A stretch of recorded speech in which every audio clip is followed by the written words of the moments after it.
sell your soul. WWE teased a wild angle where Dwayne "The Rock" Johnson demanded Cody Rhodes' soul. Everyone expected The Rock to follow through with the angle, maybe at WrestleMania, after Cody rejected the offer and what ultimately seemed like Cena accepting The Rock's offer instead. But then he bowed out completely. On the Pat McAfee show, The Rock admitted it was his decision to step away, saying the story could always come back to it, and that he didn't want to take away the spotlight from both John and Cody. Anyways, in short, WWE built up this angle only to abandon it, leaving Cena's heel turn feel empty since The Rock never delivered on his end of the story. John Cena's heel turn gone nowhere. Turning Cena heel in February was a bold move, but creative failed to follow up. After the big chamber moment, Cena's promos have been wooden and his appearances sparse. Fans were excited by the idea, but since then, WWE has done little to support it.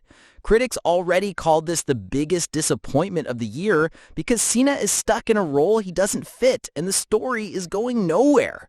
The feuds have been more one of matches rather than closing chapters on the ensemble of John's greatest rivalries throughout the years. At this point, heading into SummerSlam, fans are justified in having little excitement going into John Cena versus Cody Rhodes 2. Travis Scott ruins Mania main event. The WrestleMania main event between Cody and Cena ended flat. Fans saw Travis Scott's surprise interference coming, thinking it would launch a long-term feud. Instead, Travis simply got knocked out by Cody and immediately led to Cena winning with a cheap belt shot. What made it even worse were the ramblings that Travis was gearing up to make his in-ring debut, probably at Money in the Bank. It's safe to assume that fan backlash somewhat halted these plans. Ultimately, Cena becoming champion made sense, but the execution was abysmal when the rapper's involvement was just a gimmick finish. Having Travis Scott involved in Cena's career-defining moments in turning heel after decades of being a face and breaking the record for most world titles won was not on anyone's bingo card. Pointless Nakamura U.S. title switch. Shinsuke Nakamura beating LA Knight for the U.S. Championship in late 2024, only to lose it back weeks later, made no sense. LA Knight was just a placeholder champ, destined to drop the belt to Jacob Fatu at Mania, so splitting their reign with Nakamura in the middle felt pointless. Writers have pointed out that none of Nakamura's mid-card title runs have been memorable, and this one served no purpose besides interrupting Knight's singles reign. This speaks to the reckless care that WWE has had in recent years with the mid-card titles. Neglect of new women's mid-card belts. WWE introduced two women's secondary titles, United States and Intercontinental, but early booking was weak. Chelsea Green's reign as Women's U.S. Champion was marred by a shallow tit-for-tat feud with Michin that never built real heat. Lyra Valkyria won the inaugural Women's IC title by beating Dakota Kai, but then was barely seen on TV, and her defenses lacked any build-up.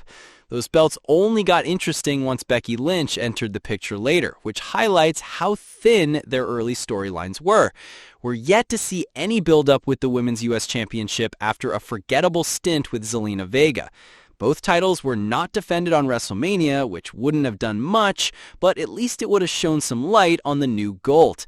And still, as of now, the current U.S. champion, Julia, is yet to start a meaningful feud to help build the title, as it missed the All-Women's Evolution PPV match card. Wasting Karrion Kross's momentum. Kross was hot, gaining popularity online and in backstage vignettes. WWE even teased a match for him against Sami Zayn at Night of Champions, but he never won either big match. Critics have flatly said it was asinine that Kross got zero follow-up or TV time after Mania. Fans felt the company should have capitalized on his buzz instead of trying to let the momentum die. Carmelo Hayes paired with Miz. Carmelo Hayes won the annual Andre the Giant Memorial Battle Royal, positioning him for a big push.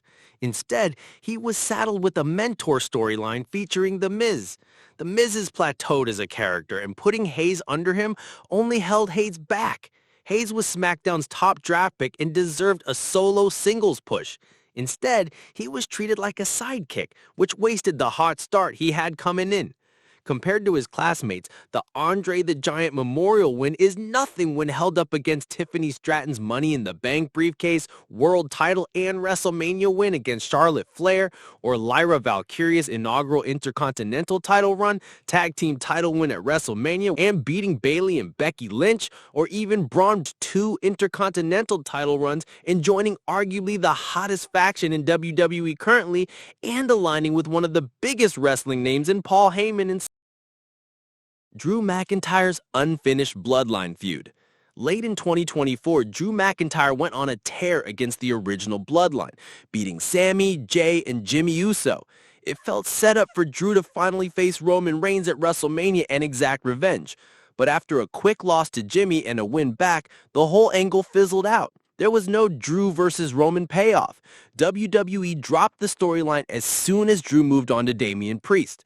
Fans thought this could have been a compelling year-long build-up, especially for Mania, yet it was simply abandoned. And now WWE have reached darker depths that we thought, with having Drew McIntyre feud against Jelly Roll going into SummerSlam. Bayley versus Roxanne Perez. WWE started teasing a feud between Bayley and Roxanne Perez in NXT early in 2025. They interacted on Raw, NXT, the Women's Royal Rumble, and even inside the Chamber, which built anticipation for a showdown. But after Elimination Chamber, the angle disappeared with no conclusion. Observers noted WWE dropped the ball. They could have put Bayley versus Roxanne on Stand and Deliver or another event, but instead, the feud just vanished, wasting all the hype. Bliss and Wyatt Six disappearances.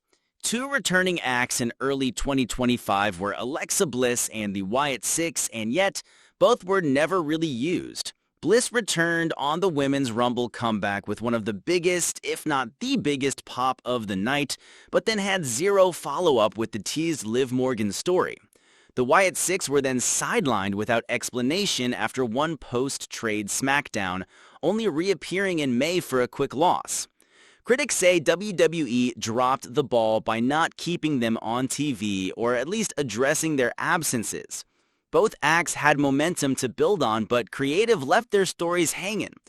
Currently, they're trying to salvage that dropped ball, with the Wyatt Six joining the already hot SmackDown Tag Division and equally putting Miss Bliss in the Women's Tag Team Division as well, hoping to light a fire beneath both acts as they have paired her up with Charlotte Flair. On the bright side, this partnership has managed to sway the fans' perspective on Charlotte Flair, and she is finally getting some babyface reception. If only WWE had put this creative effort earlier when she won the Rumble and tried to win the fans over, huh? New Day's heel push fizzles.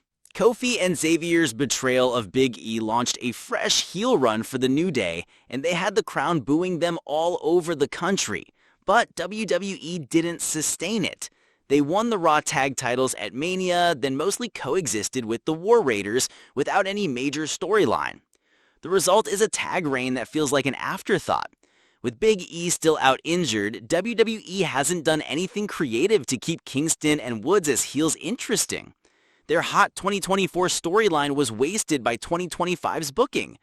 But then again, the Raw Tag Team division is in the gutter, and it seems WWE has no plans investing some creative effort into reviving it.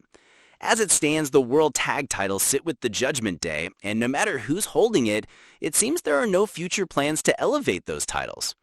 This is seemingly where tag teams go to die. At Night of Champions, Rhea Ripley beat Raquel Rodriguez in a street fight. That outcome itself made sense, but it was arguably the perfect chance to elevate Raquel. With Liv Morgan injured and Raquel already the one half of the women's tag champ, giving her a solo monster win would have really boosted Raquel as the group's new standout. Instead, WWE stuck with Ripley, causing observers to call it a missed opportunity and a dropped ball for not letting Rodriguez shine on that card.